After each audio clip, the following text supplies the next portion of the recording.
दोस्तों, आज की कहानी है पतिदेव। मैं आपका स्वागत नहीं पहनूंगी। दोस्तों, कहानी शुरू करने से पहले अगर आपने हमारे चैनल को सब्सक्राइब नहीं किया है तो सब्सक्राइब कर लीजिए ताकि आपके पास पहुंचे हर नया वीडियो।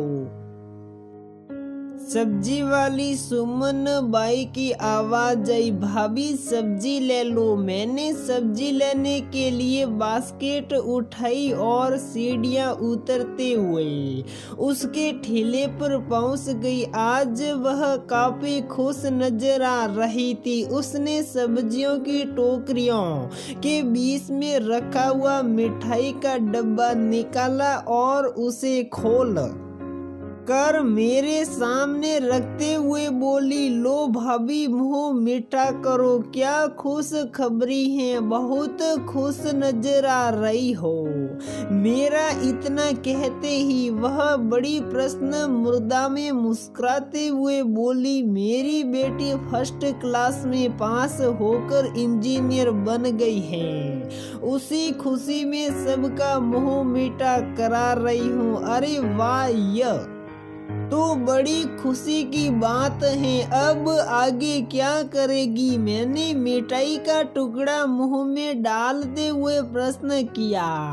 1-2 साल नौकरी कर लेगी, उसके बाद शादी कर देंगे, उसने बड़ी सहजता के साथ मुस्कुराते हुए जवाब दिया। इसके पिताजी भी बहुत खुश हो रहे होंगे ना? मैं सहजता से ही प्रश्न कर दिया। इसके माता पिता दोनों मैं ही हूँ। उसके चेहरे पर हल्की सी उदासी की लहर आ गई थी। ओहो, क्या वे अब इस दुनिया में नहीं है? मेरे कहते ही वह बोली, पता नहीं, मैं तो उन्हें 15 साल पहले ही छोड़ आई हूँ। जब मेरी बेटी 8 साल की थी तभी से मैं अकेले ही उसकी परवरिश कर रही हूँ। मेरे मन में उसकी कहानी जानने की उत्सुकता जाग उठी। जब उससे पूछा क्या बात हो गई थी तो उसने कहा, मैं आपको कल पूरी कहानी सुनाऊंगी। वह तो सब्जी देकर हंसते मुस्कुराते हुए ठेला लेकर आगे बढ़ गई, लेकिन मेरे मन में कितने सारे प्रश्नों की कतार लग गई। क्या हुआ होगा? ये तो हमेशा इतनी खुश रहती हैं, मुस्कुराती रहती हैं और सबसे बड़ी बात, मंगलसूत्र पहने हुए, माथे पर लाल बड़ी सी बिंदी लगाए हुए, हाथों में हरी चूड़ियां पहने हुए और सटक रंग की साड़ियां धारण किए हुए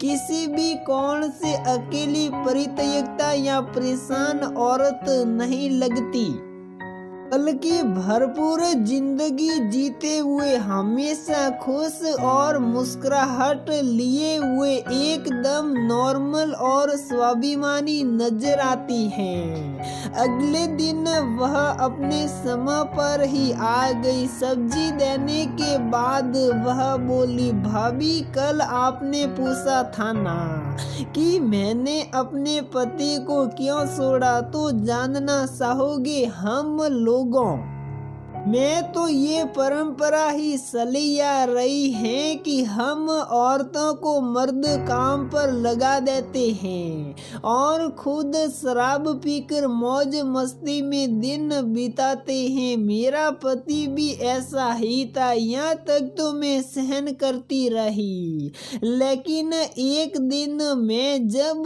सब्जी बेचकर घर लौटी तो वह मेरी 8 वर्षीय बेटी के साथ दुष्कर्म करने का प्रयास कर रहा था। मेरे तो तन बदन में आग लग गई। मैंने गुस्से से देखते हुए उसे बहुत गालियां दी और बेटी को उसके संगुल से छुड़ाया। उसी दिन मैंने उससे कहा कि या तो वह यहाँ से चला जाए या तो मैं अपनी बच्ची को लेकर वहां से चली जाती हूँ।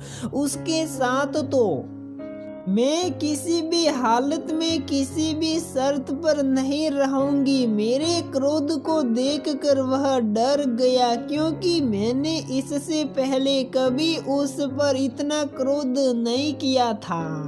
उसे शायद अपनी गलती का भी एहसास हो रहा होगा। मुझसे बोला, गलती हो गई, आगे से ऐसा कुछ नहीं होगा। लेकिन मुझे उसकी बातों पर विश्वास नहीं हुआ। मैं तो रोज ही बेटी को उसके पास छोड़कर सब्जी बेचने जाती थी। इस पर कैसे भरोसा करूं? आज गलती मान रहा है, माफी मांग रहा है, कल को वही हरकत करने में इसे कैसे ही शक हो सकती है? शराब पीकर तो वैसे भी आदमी की बुद्धि भ्रष्ट हो जाती है। उस समय उसे ऊंच नीच की कहाँ समझ रहती है। जब मन में वासना का कीड़ा कुल बनाने लगे तो कहाँ होश रहती है कि ये बेटी है, बहन है या पत्नी है। उस समय तो वह उसे केवल वासना पूर्ति के लिए एक देह नजर आती है। वह काफी गिड़गिड़ाता रहा, लेकिन मैंने उसकी एक नहीं सुनी और अगले दिन ही मैं अपनी बेटी को लेकर वह शहर छोड़कर यहाँ आ गई। एक खोली किराए पर ली और अपनी नई जिंदगी शुरू कर दी। उसके चेहरे पर साई आत्मविश्वास और हिम्मत को देखकर मैं दंग रह गई।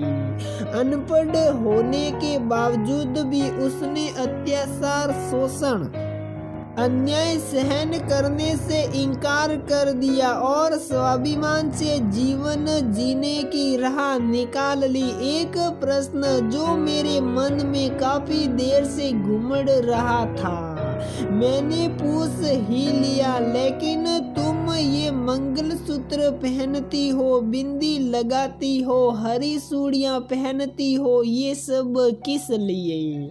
ये सब तो मुझे मजबूरी में करना पड़ता है। आप तो जानते ही हो कि अकेली औरत, परित्यक्ता या विधवा को देखकर पुरुषों की जीभ कैसे लप लपाती है। अप्रत्यक्ष रूप से वे उस पर अधिकार जमाने लगते हैं, उसका विरोध करने पर उसे बदनाम करते हैं, धमकियां देते हैं, उसका जीना मुहाल कर देते हैं।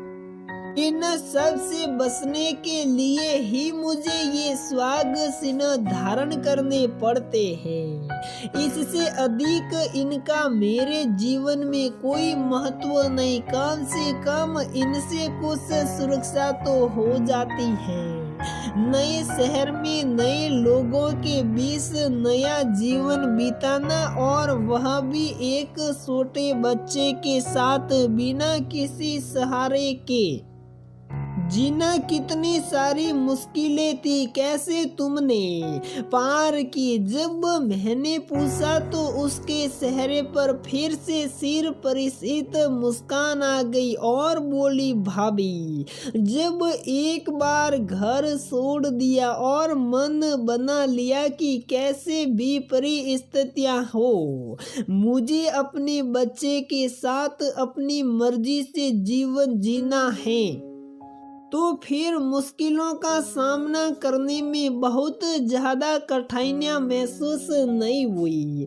मेरी एक दो पड़ोसनें बहुत अच्छी है, वे मुझे समय समय पर मदद भी करती रही और हिम्मत भी बनाती रही। इसलिए जीवन कठिन तो अवश्य था, लेकिन सहजता से बीत गया। एक अनपढ़ सब्जी बेचने वाली महिला जीवन का कितना बड़ा पाठ सिखा गई कि अत्याचार, अन्याय, शोषण सहन करना भी अन्याय को बढ़ावा देना है। पढ़ी लिखी शिक्षित होने के बावजूद भी कुछ महिलाएं इनका विरोध नहीं कर पाती और सारा जीवन घुट घुट कर जीती हैं। लेकिन उस खुददार औरत ने मान से अपने ढंग से जीवन जीने का रास्ता सुना। तो दोस्तों हमारी ये कहानी यहीं पर समाप्त होती है। अगर आपको हमारी ये कहानी पसंद आती है तो प्लीज वीडियो को लाइक करें, शेयर करें और हमारे चैनल को सब्सक्राइब जरूर करें।